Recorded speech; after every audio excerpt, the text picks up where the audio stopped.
me just say a couple things here. Maybe this is a two-part series, but let me just say a couple things here. Misperceiving somebody and putting them closer to you than they really are, that's where we get so hurt. That's why I'm talking about foundations. I'm not talking about it from like don't trust anybody. I'm talking about it if we put somebody in the wrong place in our life, we're not positioning them then we're setting ourselves up for disappointment. And by the way, some people put people closer relationally to them than they should.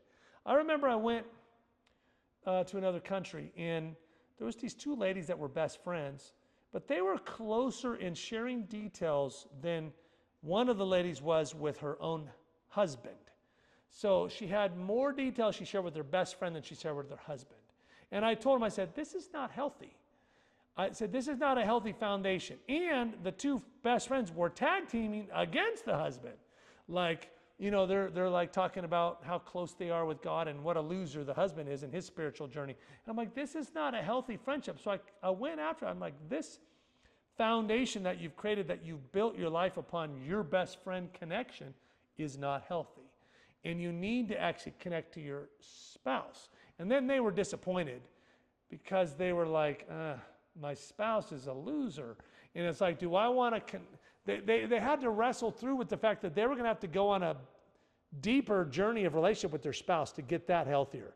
And they didn't want to. They just wanted to keep the spouse in their unhealthy category. And I have a best friend over here that we know everything and we're so amazing.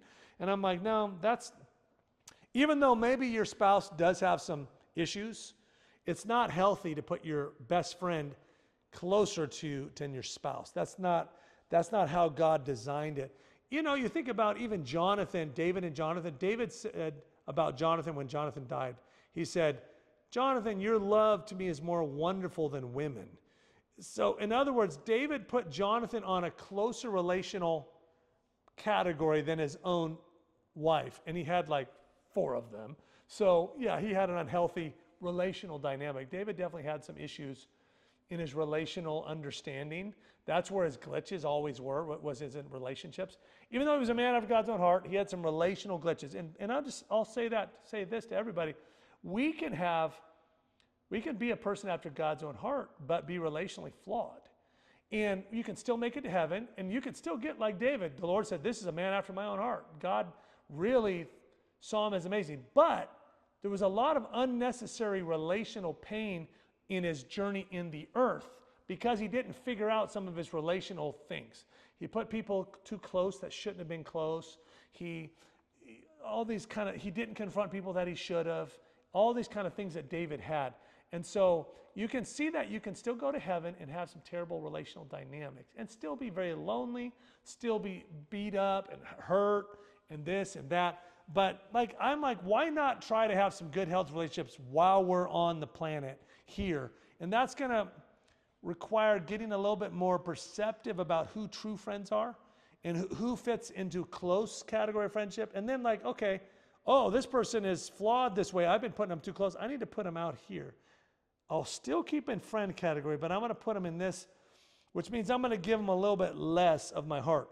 And there's times when my wife or me will have to adjust each other's friendships and say, hey, this person is trying to be your BFF and they want to build this whole thing with you. It's like, you realize they have an unhealthy attribute here. And it's like you, Keith, have a blind spot, or you, Heather, have a blind spot, and you're pulling them in too close in this season, and that's going to hurt you. And it's like, I don't really like hearing that from Heather in that moment because I'd want to be loyal to that friend, but it's like she's saying, you're going to be loyal and it's going to hurt you. When you need some people that are going to help you recognize you're misplacing a friend and you're putting them in too close of a category, but they have an unhealthy foundation in this one area. Maybe they are a legitimate friend, but now because they're partnering with an unhealthy value, if you partner with them at that level, it's going to hurt you in the long run. So like you got to have a boundary with them. Let them get through some unhealth. If they come out the other side, maybe you can renegotiate and come closer. So it's a journey. If you're going to do relationships healthy, you have to be willing to vet your relationships, and they're fluid. They come in and out based on health. And let me just say this also. Boundaries around friendship. This person's out this way. They're not as close. Now they're out here. Okay, this one's closer. Is not elitism. Some of us, when they hear that me saying this, they think, oh, you have an elitism and this person's better. And then they even get disappointed in themselves. Why can't I be closer on your chart, Keith?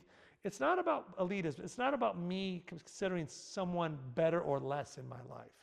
It's about health, where God says in the Old Testament, Proverbs 3, guard your heart. It's the wellspring of life. This is a guarding heart issue. If it says bad morals corrupt good character. So if you have someone morally corrupt in an area close, you as a good person might get a little bit corrupted in an area if you keep them close, because they're going to be sounding the gong for their offense. Remember, Scripture says, be careful, don't let a root of bitterness grow up, Hebrews 11, or Hebrews 12, because it will defile many. So if you have a best friend that's bitter, and they're always sharing that with you, bitter about this, about that, about this person, about this situation. Do you think you're going to be able to stay absolutely clean from that? It's hard to do. I think eventually it's going to start getting in.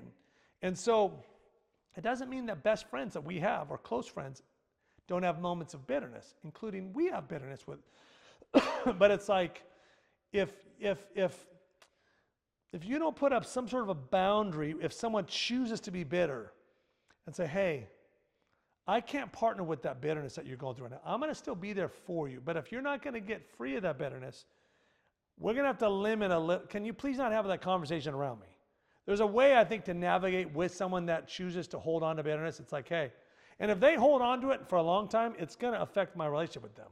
If they're bitter, I can't partner with that. I can't put that in a close category. I'm going to have to start eventually pulling that out, putting that out to like a friendship here that I'm going to have some guards around.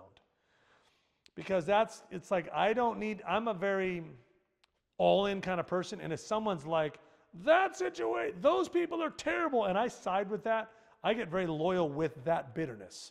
And it's not good for me. So for my sake, I have to guard. So people that are going to be best friends and close to me could have moments of bitterness, and I could be bitter momentarily. But it's like, we got to call each other up and say, dude, you can't live in that. So just a little bit about boundaries. They're not elitism. They're actually just about healthiness. And so I hope this has been a helpful conversation for you. Let me drink some water. Because I've just talked so much that now my voice is croaking.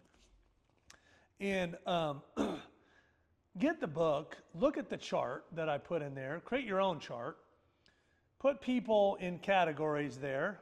Like I said, not about elitism, not about we don't love everybody, but for the sake of just understanding, oh, I've been trying to make this person a best friend, but they're actually like, they should be out here. They're like a fun friend, but maybe not a close John the Beloved spiritual exchange friend. And I need that. So you need some friends that you can have that with. And if you don't, then it can help you realize, oh, this person's a fun friend, or this person is an evangelism friend. This is like a missionary friendship. Like, I'm trying to reach out for Jesus. Jesus was friends of sinners. I have them in that category. That's a legitimate friend. But this is my spiritual friend, and I need someone that I can exchange at a peer level. Because I need some people that understand me and I understand them. And I can settle something in my heart that requires that depth of friendship. So maybe I'll find, oh, I don't have that. I don't actually have that. Then it'll kind of give me room to grow. Then I'll begin to see, oh, I have a missing category here on my chart. And I need that in my life. Like, guys, I'm committed to friends. I'm committed to finding more friends. I'm committed to the hard work of vetting people and going on the journey and just doing time and giving people time and seeing, can they move into a friendship category? Because I need layers of friends. I want to go the distance, and I don't want to do it alone. So I just pray for you would make that same commitment. You're not going to be alone. You're not going to you're not going to keep everyone at arm's length, but you're going to realize people are human. You're going to get a little bit wiser in friendships. If people betray you, forgive them. Have the conversation with them. If they repent, let them back in. If they don't, put a little boundary up with them. but then choose to go on and keep finding healthy relationships because they are out there. We all need them. And those who are successful in this life are going to have some good friends around them. So bless you on this journey. Hope it was helpful. If it was, share the link. Let other people know about this. And put some comments in the feed. If you have questions, you're trying to figure out some stuff around friendship, let us know. Give us some good questions and feedback. We're glad you're on the journey. Peace.